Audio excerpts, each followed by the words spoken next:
name's George Pauley, and I'm the wildlife manager from the Clearwater region.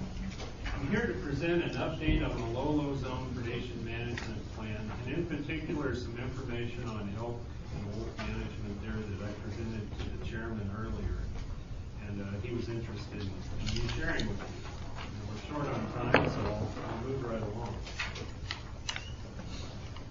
My objectives today are to review the actions that we've taken thus far, take a pretty close look at the effects of human-caused mortality on wolf populations. Just how much mortality does it take to change a wolf population? And then the implications of that to implementing the PMP in the Lolo zone. And by PMP, I mean the predation management.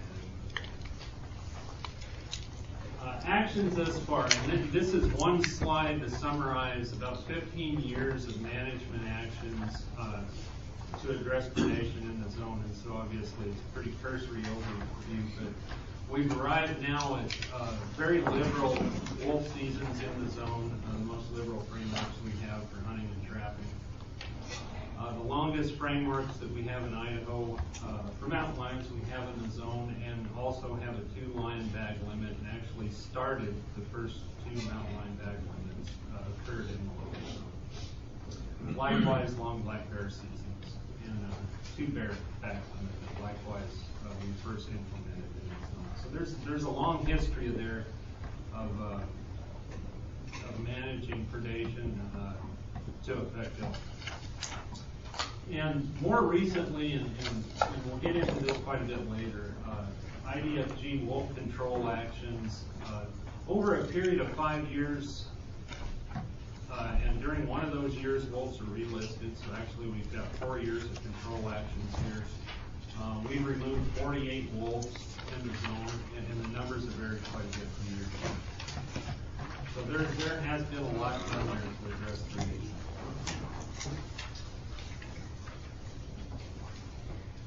This graphic is kind of a cornerstone of the presentation. I'll take some time to explain what we have here. And this is the result of quite a bit of research work done in Canada and Alaska, looking at levels of wolf removal, wolf management that are necessary to cause different levels of changes in the population.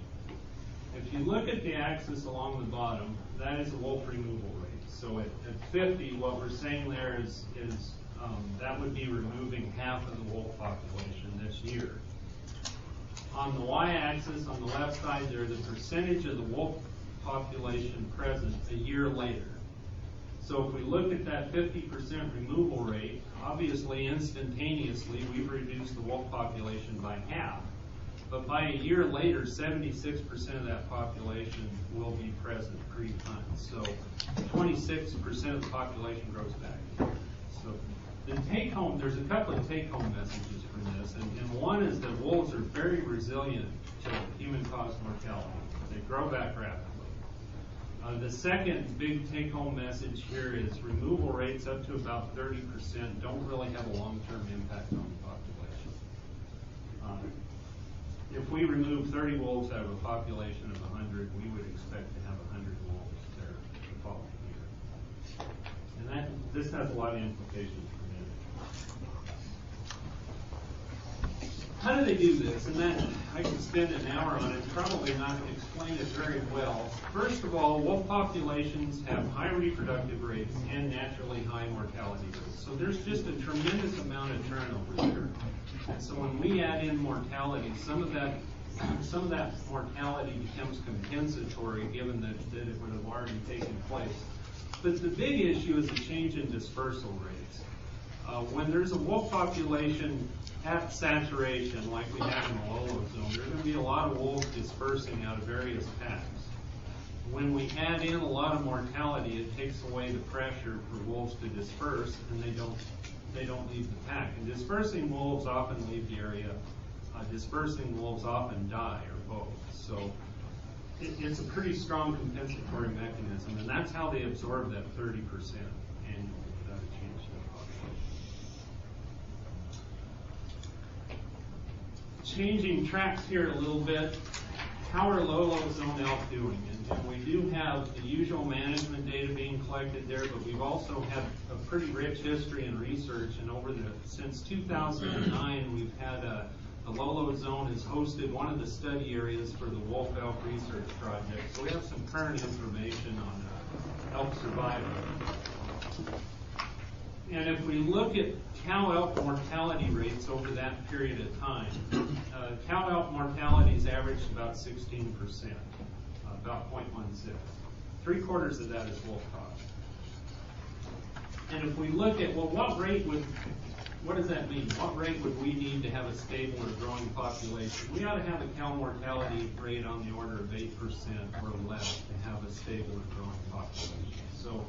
So cow mortality is a lot higher than the population standard. If we look at 6-month-old calf mortality rates, we mark calves in the middle of winter and then measure survival up to their birth date of June 1 through winter. If we look at the mortality rate over that time frame, it averages about 70% of those calves dying, and about 90% of that mortality is wolf caused. And if we look at what we would need to sustain a population, that rate ought to be 10% or thereabouts, or a little bit less to have a stable or growing population. So calf mortality is a lot higher than the population can absorb.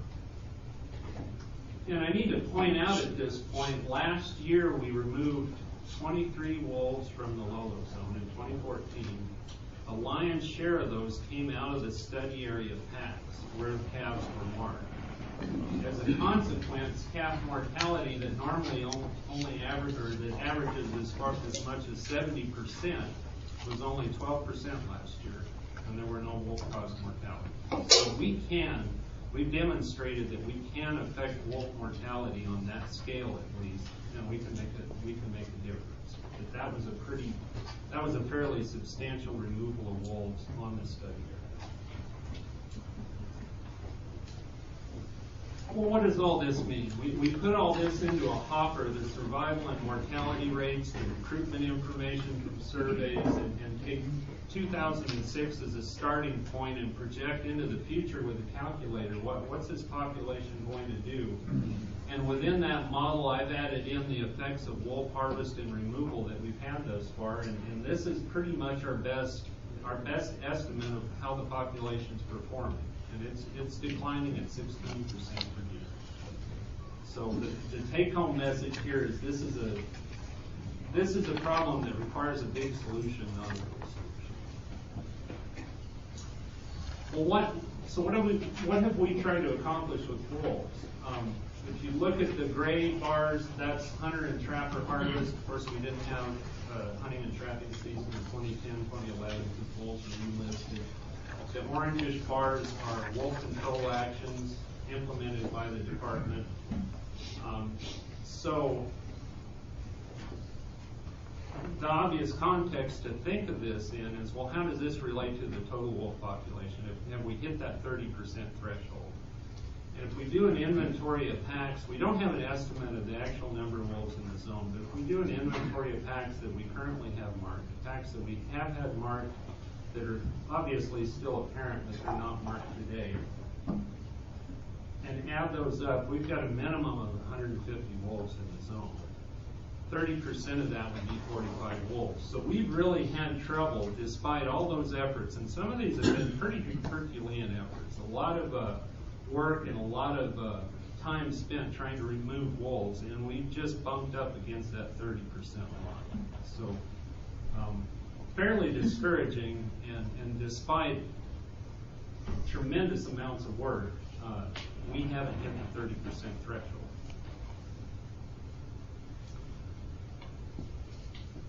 The same population model in the red line, what we think is happening with the Lolo zone elk population. The blue line is where we would have been had we had no wolf harvest and no removal, no department removals. So the difference between the red and the blue line is the effect of any mortality that's happened thus far. Obviously, it's not a very big effect. Well, what's it going to take? Is this doable? Well, it's doable. And I'll spend some time on this, and my apologies, that doesn't show up as well as I'd like.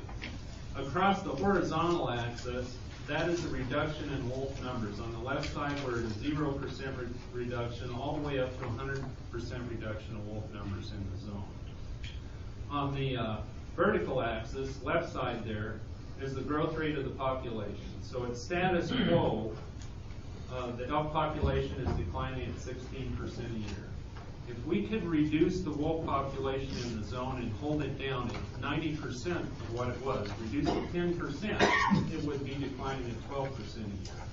If you follow along, when we get to about a 70% reduction is when the population would stabilize, and beyond that, we could grow it in the lower zone. So we're going to have a reduction on the order of 70 to 80% in order to stabilize and grow elk in the lower zone. And the other important take-home message here, and there's a little bit of guesswork and estimation, and there's some. At a 100% removal rate, we would expect anywhere from 1 or 2% growth rate, maybe up as high as 7 or 8% growth rate. Our best guess would be about a 4% growth rate. Our best information tells us that.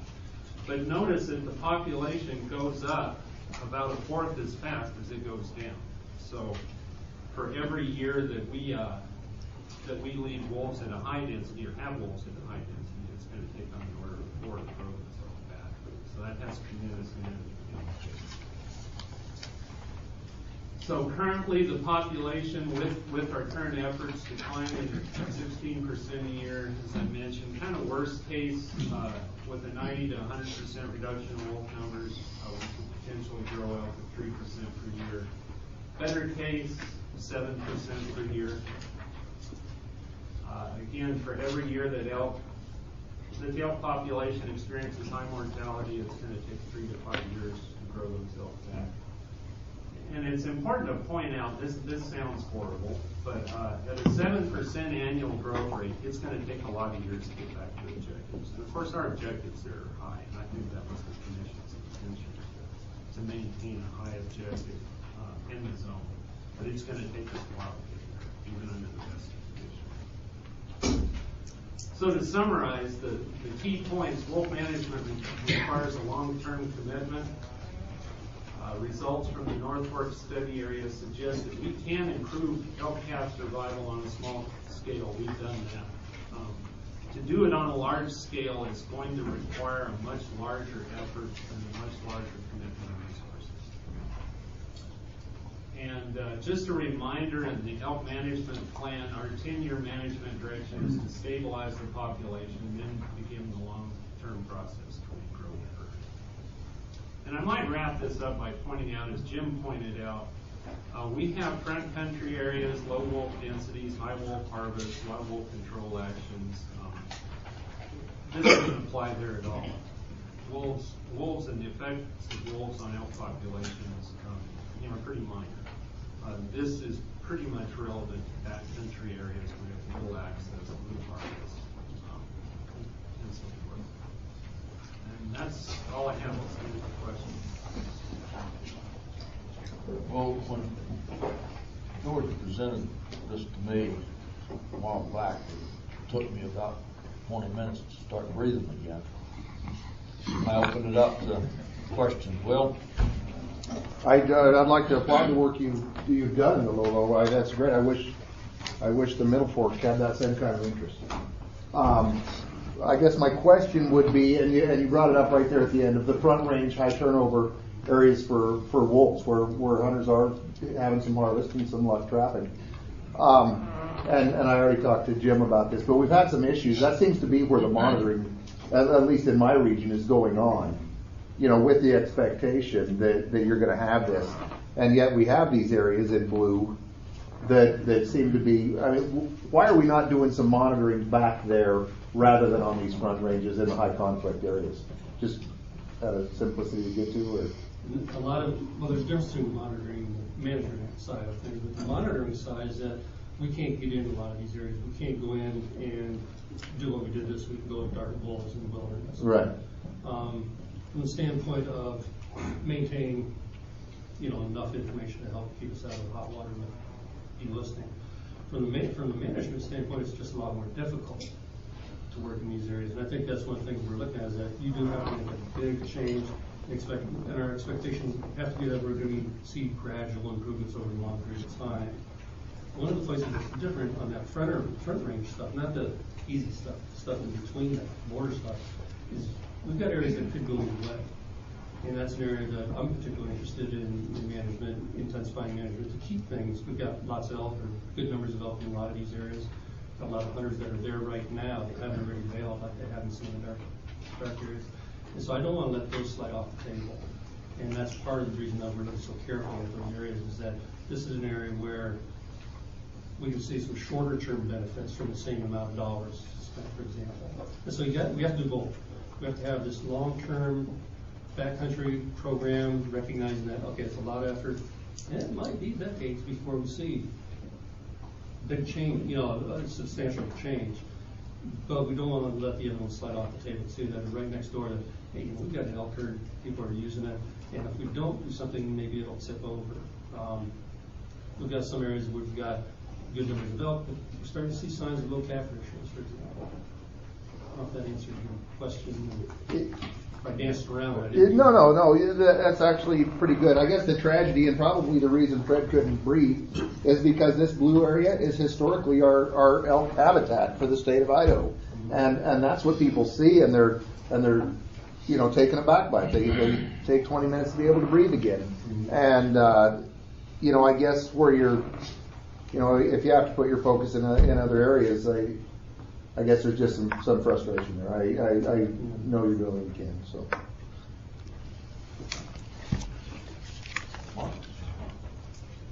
Pretty stunning information. Yeah. The question, Jim, how many packs are in the island park? I have to look to see how many your document is right now. We haven't spent as much time there because we haven't had biologists in that area. That's an area that on February 1st we plan to be in with that pilot to answer that question. Right now we've got 2 with radio collars. The guy that's been doing the tracking for us, document packs, also works in grizzly bears. So there's time for this. But we're working on that in 10 days. Okay. Mr. Commissioner, at one point, a couple of years ago, when we were trying to figure out how many quarter tags we could use and what we had going on up there, I think we had documented roughly 7 packs in the Allen Park region, but it was a wild guess. Because they transfer from the park over across into Montana, and they're always in commotion and motion, and it's really difficult for you. Your job is really difficult to monitor that because they move. One of the things that's kind of interesting, if you look at the map that we have of here's Idaho, here are the packs that we can document, we've got them scattered all over the place except where we have biologists working. And there we've got a lot more overlap, a lot more packs in those particular areas. I think that's tells us a little bit, and I think that's relative to this discussion.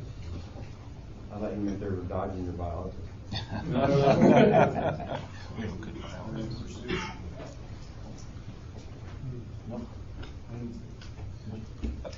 I have a couple of questions, and you may or may not be able to answer them.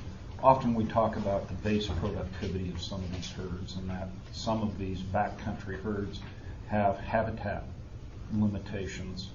Is that important here, given the Clearwater Basin Collaborative and efforts to try to open some of that canopy back up?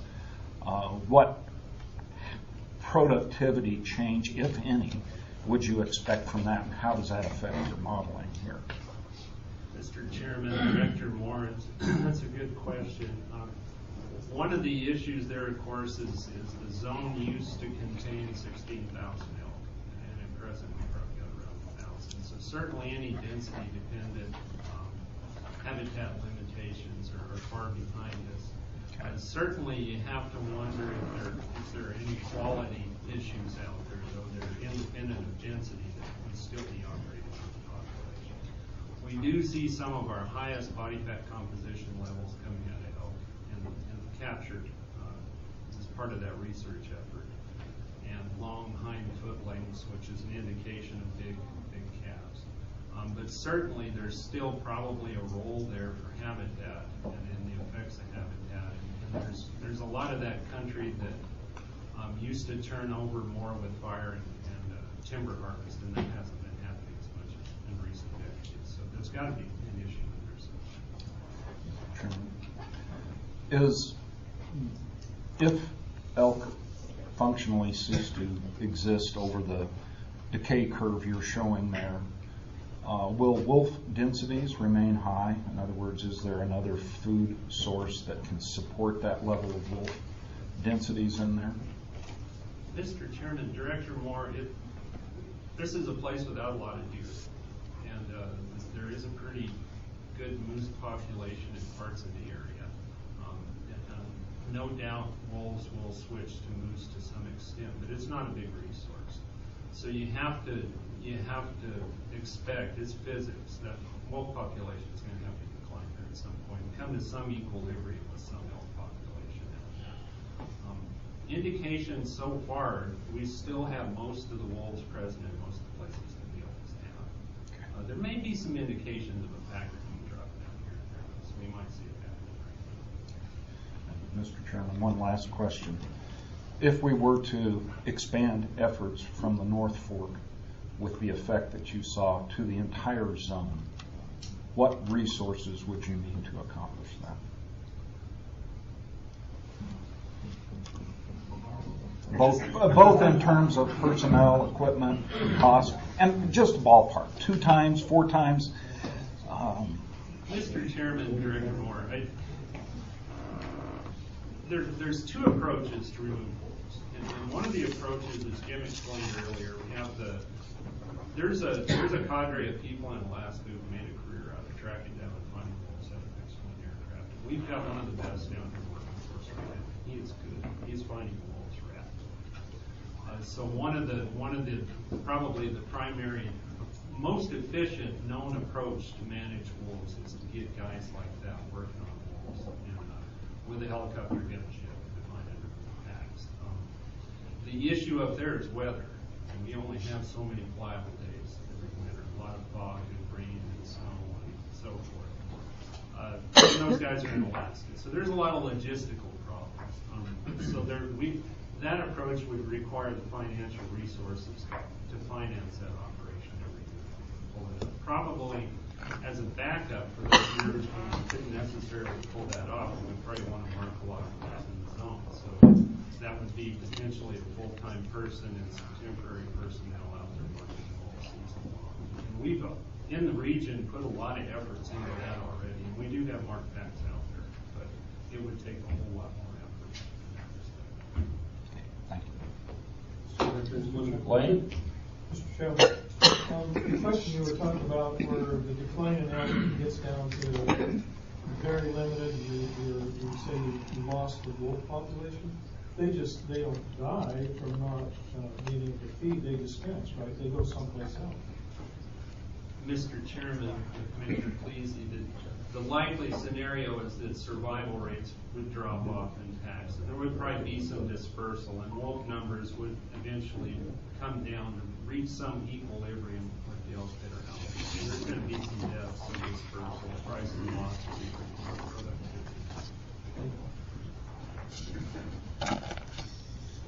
Questions? I have 2.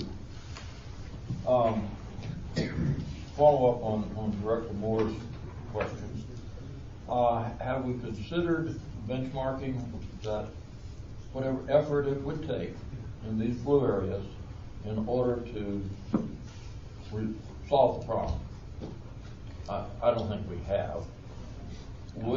My question to the director would be, would that be useful to us? Yes. To benchmark that so we know where we are, because we're not going to get there, but within that, as Commissioner Nalen has been talking about, there's a priority setting process. And, if we were to double the amount of effort, we still have a priority setting process. So to me, it would be interesting to benchmark the effort it would take to move this thing to that level where you're having a difference. That's number one. That's a comment rather than a question. My question then is, when we reach May 4th, 2016 at 12:01 p.m. or whatever the time is, does the definition of packs change? Are we still under a federal definition of breeding pairs? Not packs, breeding pairs, or do we somehow then have the biological definition of breeding pairs? So just to be clear, Mr. Chairman, members of the commission, the use of the term breeding pair and the particular definition that between this we couldn't find really used anywhere else in wolf management in the world is specific to the five-year post-delisting monitoring criteria, and was used in terms of what standards should apply to delisting. So those are the federal post-delisting requirements, and in terms of coming up with state strategy after that, although one should be mindful of what people might judge in terms of trying to say wolves need federal protection again, I would still say that states should use the metrics that are appropriate for state management, although they will recognize there may be some who want to compare with what the federal metrics have been. It's a metric that you don't use on any of your other state management activities. You don't talk about breeding pairs of lions or coyotes. Yes, wolves are pack animals, but use a metric that makes sense is part of the process of switching from federal protection to state management. Yeah, I asked that question because we've already declared it's a big game animal, and we dream of managing it